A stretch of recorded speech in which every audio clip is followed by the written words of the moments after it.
تا حالا به این فکر کردین که اگه میشد با ثروتمندترین آدمای دوران باستان حرف بزنید و رازاشون رو بپرسید چی میشد؟ خب امروز قراره دقیقاً همین کار رو بکنیم. با هم یه سفر میکنیم به هزاران سال قبل، به شهر باشکوه بابل تا یه سری حکمت‌های مالی رو کشف کنیم که باورتون نمیشه چقدر هنوزم که هنوزه کاربردی‌ان و میتونن زندگی مالی ما رو زیر و رو کنن. این دقیقاً همون سوال اصلیه که امروز میخوایم بهش جواب بدیم. یعنی قوانین پول درآوردن و ثروتمند شدن واقعاً عوض شده؟ یا شاید ما فقط یادمون رفته که جوابها رو کجا باید پیدا کنیم؟ بیایید با هم ببینیم آیا واقعاً جواب این سوالات توی کوچه پس کوچه های شهر باستانی بابل پنهان شده یا نه؟ خب، بیایید با اولین موضوع شروع کنیم. یه چیزی که فکر کنم هممون یه وقتایی بهش فکر کردیم. شانس. واقعاً چقدر از ثروتمند شدن به شانس ربط داره؟ آیا همش یه اتفاقه یا داستان یه چیز دیگه است؟ جالبه بدونید بابلی‌ها یه جواب خیلی قاطع و روشن برای این سوال داشتن. خب قصه از اینجا شروع میشه که یه نفر از آرکاد که ثروتمندترین مرد بابل بود یه سوال خیلی مهم میپرسه. همون سوالی که شاید ما هم امروز از خودمون میپرسیم. آخه چقدر از این همه موفقیت و پول واقعا شانسیه؟ این سوال در واقع نقطه شروع اولین درس بزرگ ماست.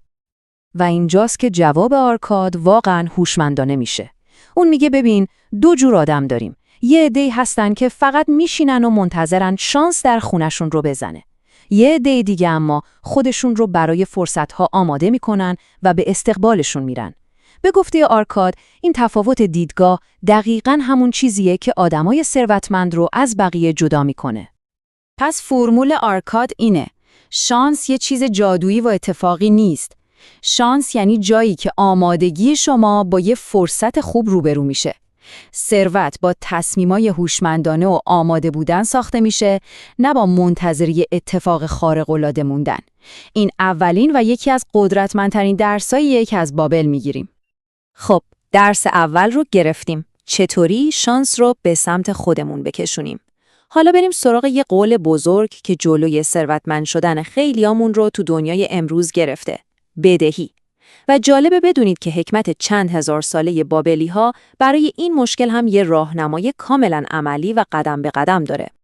شخصیت این داستان رودانه، یه آدمی که خب مثل خیلی از ماها زیر بار بدهی‌هاش کمر خم کرده بود و حسابی کلافه شده بود.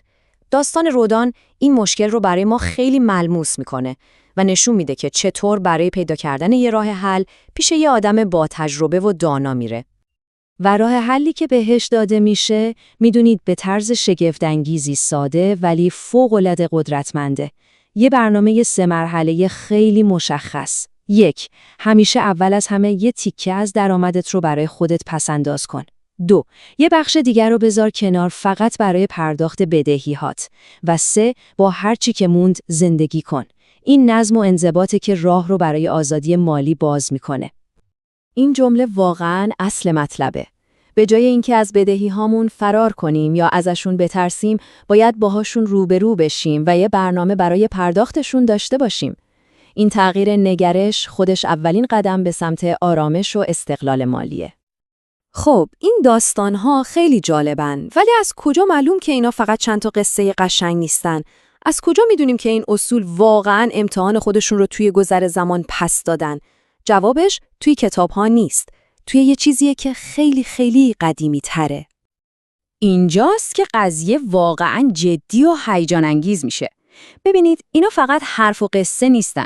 براشون سند و مدرک فیزیکی وجود داره. وقتی باستانشناسای لوح‌های گلی رو پیدا کردن، دیدن که این توصیه‌های مالی کلمه به کلمه روشون حک شده. این کشف به کل ماجرای اعتبار تاریخی فوق‌العاده میده.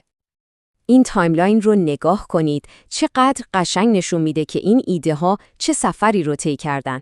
از لوح‌های گلی توی بابل باستان رسیدن به کتاب‌های چاپی توی قرن 20 و امروز هم به دست من و شما.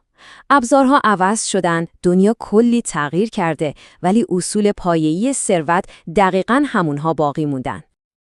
و حالا میرسیم به آخرین درسی که شاید از همشون عمیق‌تر و مهمتر باشه و تعریف ما رو از خود کلمه ثروت به چالش میکشه. خب، آرکادو، همون مرد ثروتمند، آخر عمرش تصمیم میگیره ثروت هنگفتش رو تقسیم کنه، ولی نه اونجوری که شما فکر میکنید. اینجا داستان یه پیچش خیلی جالب داره که یه پیام عمیق در مورد ماهیت واقعی ثروت به ما میده. و اینجاست که به قلب فلسفه آرکد میرسیم. اون به جای اینکه به وارثانش کیسه کیسه طلا بده، چیزی رو بهشون داد که هزاران بار ارزشمندتر بود: دانش و حکمت به دست آوردن طلا. اون میدونست که خود طلا یه روزی تموم میشه، ولی دانش خلق ثروت هیچ وقت تموم نمیشه. این دارایی واقعیه. این جمله رو گوش کنید، چون واقعاً چکیده تمام حکمت بابله. این قدرتمندترین پیامیه که آرکاد به ما میده. دانش پایدارترین و واقعیترین شکل ثروته، چون این دانشه که میتونه بارها و بارها براتون ثروت تولید کنه، در حالی که خود طلا بالاخره یه روزی تموم میشه. پس اگه بخوایم همه این حکمت‌های باستانی رو جمع‌بندی کنیم، به 3 ستون اصلی میرسیم. اول، دانش مالی تا بدونیم داریم چی کار میکنیم. دوم، نظم و انضباط شخصی تا به برنامه‌مون پایبند بمونیم. و سوم، اقدام مداوم، چون بدون عمل کردن هیچ اتفاقی نمیفته. اینها پایه‌های واقعی ثروت هستند، نه شانس و اقبال. و در نهایت میخوام این برنامه رو با یه سوال تموم کنم که ازتون میخوام بهش فکر کنید. گنج واقعی شما چیه؟ اون مقدار پولیه که الان دارید یا اون دانشیه که توی ذهن شماست و بهتون قدرت میده که بارها و بارها ثروت خلق کنید؟